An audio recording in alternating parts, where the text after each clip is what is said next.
Talagang pinanganak ang perpekto, Norman. Saludo kami sa'yo.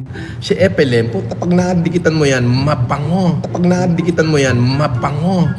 Yung pawis niyan, pwede mong gawing parfum. Iyo di toilet. Gago! Pawis niyan, pwede mong gawing parfum. Iyo di toilet. Iyo di parfum. Oh, di ba? Hindi halatang Goodyear yung sabon ni Epelem no? Sabi, boss, pumapogi ka. Siyempre, fresh eh. Siyempre, fresh eh. Siyempre, fresh eh, fresh. Di ba?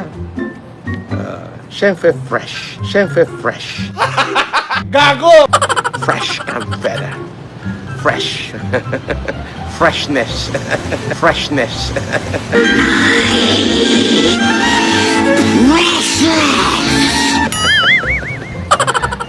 Di ba? Kumbaga nung nagsabog ng swerte sa lupa, nasalo mo lahat no? Lumabas ako sa sinapupunan ng aking ina na walang-wala. Nung ako'y lumaki, ibinigay sa akin ni Lord lahat. Ibinigay sa akin ni Lord lahat. Ano ibinigay ni Lord? Napakaraming pera. Napakaraming pera. Napakaraming kayamanan. Karangyaan. Lahat ng magagandang babae ibinigay niya sa akin. Lahat ng magagandang babae ibinigay niya sa akin. Yung huling asawa ko, Miss Universe. Yung iba naman, bangko, supermodel. Wow! Ipinalasap niya sa akin lahat ng pinakamasarap na alak sa buong mundo. Yung tipong milyon ang halaga, bawat bote. Yung tipong milyon ang halaga, bawat bote. Wow! Ipinasubok niya sa akin ang pagsusugal. Tumaya na ako ng pinakamalaking taya ko sa isang taya lang, 5 milyon. Sa loob ng 10 segundo lang yun. Pagpinta ko, talo. Ipinaranas niya sa akin lahat. I've been to Hollywood and I've been to Redwood.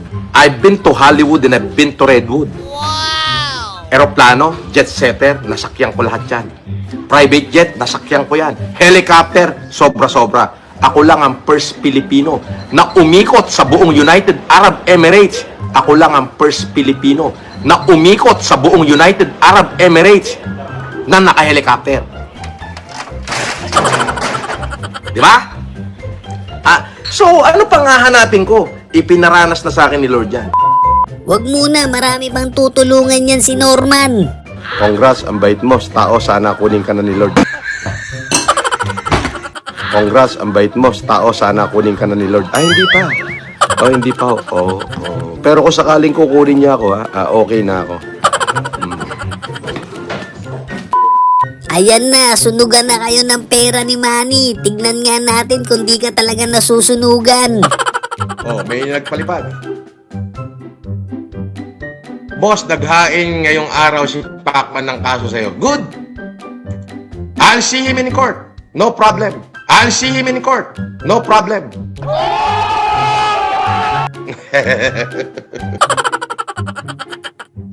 Diba? I'll see him in court. Wow! Style mo bulok. Style mo bulok.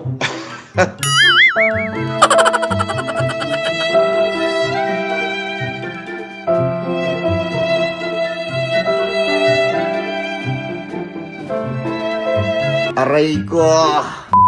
Dapat pag trilyonaryo, di na nararamdaman niyang ganyang gastos. Maraming talaga kami nakain. Dadalawa lang naman kami. Impaktong umorder tong driver ko. Impaktong umorder tong driver ko. Okay. So, ang dalawa lang kami ang in-order niya for 15 to 18 person. Tama, no? In-order niya for 15 to 18 person. Tama, no? 15 to 18 person. Tignan mo kung di ba naman impacto yan. Di ba naman impacto yan? Iba talaga pag di ka libre ka, pang aquapana ka lang talaga. Lahat ako pana. Okay, good. Alam mo naman, di ako umiinom ng hindi aquapana. Alam mo naman, di ako umiinom ng hindi aquapana. Wow! Ibig sabihin, hindi ka pipitsugin no? Ganun kakalupit. Ang asawa ko, Miss Universe. Okay? Hindi ka naman makakapag-asawa niya yung Miss Universe kung pipitsugin ka. Hindi ka naman makakapag-asawa niya yung Miss Universe kung pipitsugin ka. Sa loob na isang linggo, 48 hours lang ako sa Pilipinas. 3 araw ako sa Japan, 1 araw sa Singapore, at yung another 24 hours, yun yung haba nung pagbiyahe-biyahe ko sa aeroplano. Yun yung haba nung pagbiyahe-biyahe ko sa aeroplano. Mukhang pinanganak na talaga yung tatapos sa karir ni Manny Pacquiao ah. Alam mo ba, boss, pag sinapak ka ni Pacman para kang sumalo ng shotgun, alam mo rin ba na yung kaliwang kamay ko pang ospital at yung kanang kamay ko pang simenteryo? Alam mo rin ba na yung kaliwang kamay ko pang ospital at yung kanang kamay ko pang simenteryo? Don't underestimate me, okay? Parehas lang ang edad namin. Parehas lang ang edad namin. Parehas kami pinanganak. Batang Gen Z. Generation X pala.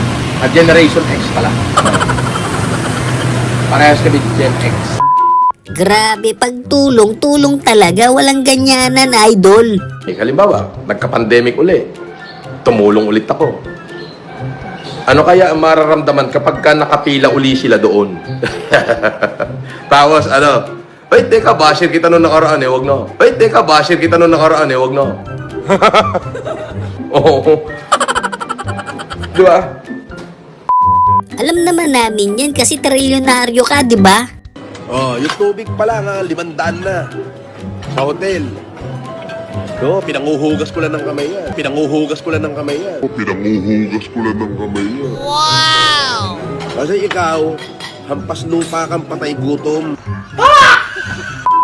Ba't naman nasa Bolt? Ano yung mga laruan lang? Yung bolt ko na tinatago-tago, biglang bumukas, nandun lahat, yung mga gold ko, lahat, mga alahas, lahat. Yung mga gold ko, lahat, mga alahas, lahat. Pinakita niya yung mga sasakyan ko, pati yung ginagamit kong helicopter, pinakita niya. Pati yung ginagamit kong helicopter, pinakita niya.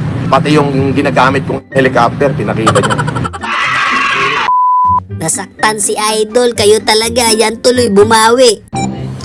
Si Kenneth Cuenco. Nakita kita personal, boss.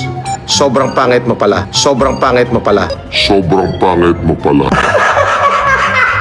Ay, ganon? Saan sa New Zealand? Oh, parang nagkita nga tayo. Parang nakita rin kita eh. Ikaw yung may mingot, di ba? Ikaw yung mingot ang uso, di ba? Oo, ikaw yung onge-onge. Di pwede sa com shop to, mapapaaway ka dun. Pero ako, boss, Dota player ka ba? Gumaganda kasi depensa mo eh. Siyempre, may healer ako kasama eh, healer. May healer sa likod ko eh. May healer sa likod ko eh. Ako yung malakas tumira. Eh pag tinatamaan ako, may healer sa likod ko. Gago! Di ba? Ay putik, pupusta ako dito sa Manoko, mananalo to sigurado. May babanatan ako senador ngayon. Boss, kaya mo bang hamunin si Manny Pacquiao ng suntukan? Sabihin mo sa kanya, siya maghamon, darating ako. Wow! Sige. Wala ka mong gloves ha, kamakamao. Gago! Laban ako dyan. Sinabi ko naman sa inyo, may saltik din ako eh. Putang ina, hindi pa isinisilang yung taong sisintak sa akin eh. Iba talaga pag dekalibre, yung imposible nagiging posible sa'yo. Punta ako ng Japan, alas 4 ng madaling araw, first flight. Nasa loob na ako ng eroplano, pero wala pang boarding yun. Yun ang privilege ng Premier Elite sa Philippine Airlines.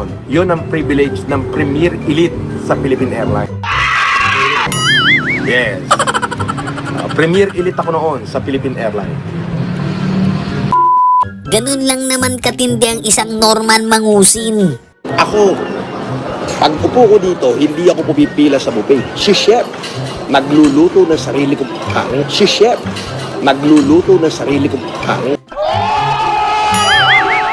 Yung paborito ko sa umaga, pritong tuyo at saka adobong may taba. Yung Nadagdagan na yung pamigay mo, may cellphone na ngayon. Tapos by 15 of February, magsabit na ng tarpaulin dyan. So 25-26, tuloy na naman yung humanitarian. So 25-26, tuloy na naman yung humanitarian. Bibigay tayo ng katulad ng dati, salamin, wheelchair, cellphone, salamin, wheelchair, cellphone. Sa mga estudyante. Grabe ka naman, tumutulong ka nga, nilalait mo naman mga Pilipino. Magpakaulol na lang kayo, ha? Hasta la vista, mga patay gutom, mga patay gutom. Partida na, hindi pa lasing yan, ha? Boss, bakit sa lahat ng Marcos ikaw ang pinakapangit? Ako naman ang pinakamayaman. Ako naman ang pinakamayaman. Nga. That is sarcasm.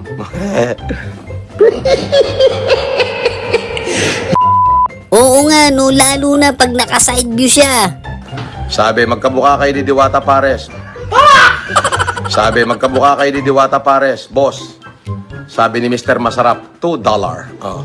So, tayo, kahit ano pang sabihin nyo, marami tayong kinasang malalaking humanitarian. Marami tayong kinasang malalaking humanitarian. Pero araw-araw, katulad doon sinabi ko, lahat ng mga nag-super chat, kay basher ka, kay supporter ka, pasasalamatan kita. Ikaw na ang pinakasikat, pinakamayaman, nasa'yo na ang lahat. Paano naman ako bibit ng kahihiyan mahal ako ng mga taong nasa sakupang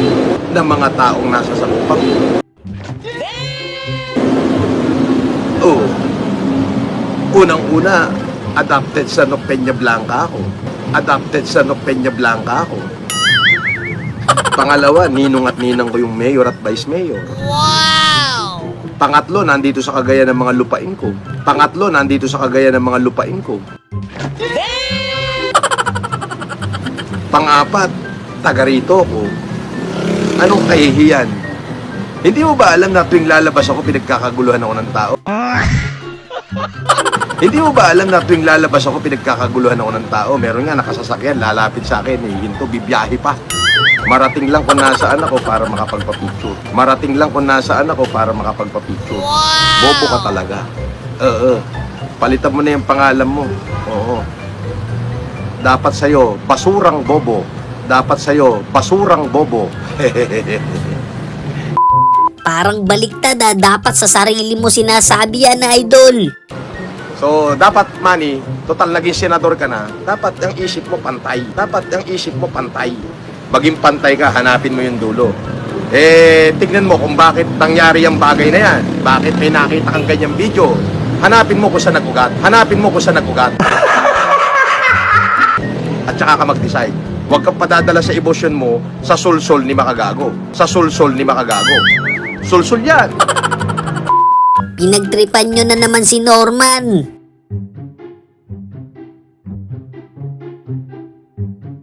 Sounds ba? May tumatawag kasi. Huwag kayong tumawag, naka-live nga ako. Huwag niyong tawagan. May tumatawag kasi. Huwag kayong tumawag, naka-live nga ako. Huwag niyong tawagan. Ay naman. Iba ka talaga, Norman Tutel, isa kang makata. Di ba? Alam mo, it's not the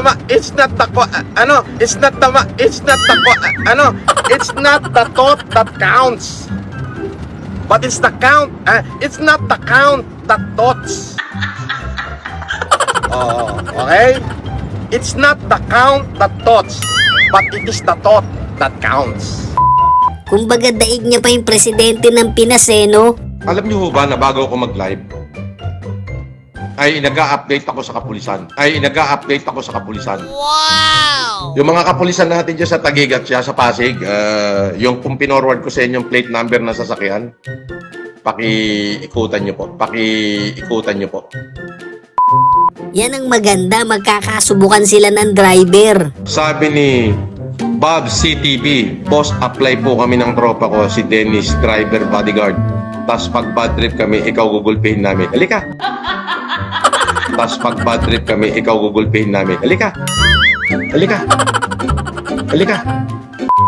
Pinakita niya lang na 9K yung nasa menu. Kayo naman, no? Hindi naman siya umorder nun.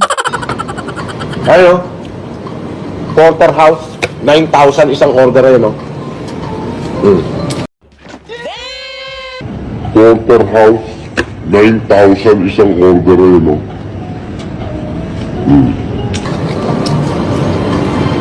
Wagyu. So yun lang mga kabady, no? Kung nag-enjoy kayo sa video natin, isang malupit na like, comment, and subscribe naman dyan. Thanks for watching!